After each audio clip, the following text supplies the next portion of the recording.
Hello, horror fans, and welcome back to Dead by Daylight. In this episode, we're going to go ahead and listen to the Alchemist story as told in Tome 1, The Awakening, on the archive. So we're going to go ahead and play all 5 of the narrated readings, and then we will play the video afterwards. He moves through the death and decay of the void. He doesn't remember his name. Everything's a blur.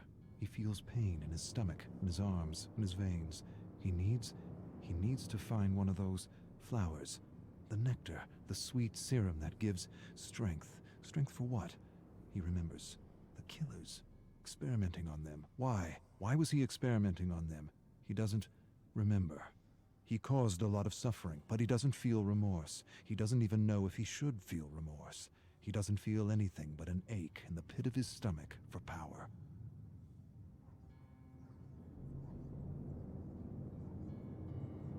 He has flashes of the doctor, his screams, his agony, turning the tables on him, experimenting on him like he had done with so many others. Where?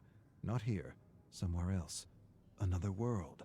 All of these survivors, marooned from other worlds. How does he know this? He doesn't remember.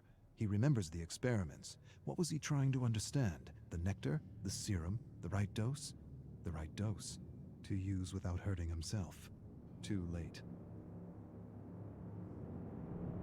He feels the hunger. Not for food or drink, not for talk or fun. For a flower, a single flower, for serum. He knows the entity is watching him. He knows it, feels it inside his bones.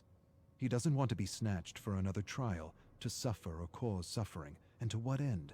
The great horrible mystery of it all. He wants to understand this place. He does. But he senses that to know, to really know, would drive him mad.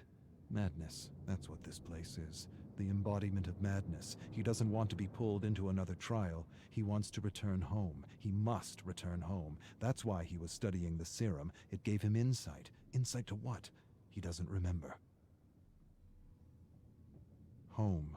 He doesn't even remember where home is. He only remembers the void. Hundreds, maybe thousands of discarded survivors. Not dead, not alive, something else. Alive but dead inside. Burnt, emotionless. Useless to the entity. He remembers rising from the void, finding a flower. Had this flower been his salvation? Had the flower been his way out? He falls to his knees and shouts at the abyss, and the abyss answers with silence.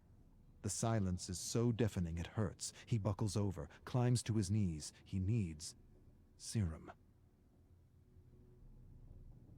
He's lost. He doesn't know where he is. He sees things like tentacles reaching out for him from the fog, and he knows they're not real. None of it is. He's losing his mind if he hasn't lost it already. His eyes play tricks on him. He sees giant, nameless creatures looming over him. Doesn't matter. They're not real. None of it is. His hunger confuses him, oppresses him. He'd do anything for that feeling again. Anything. Even return to the trials. He would. He'd rip survivors and killers apart, limb from limb, for that feeling again. He begins to mumble words, a promise. One flower, and I will do anything.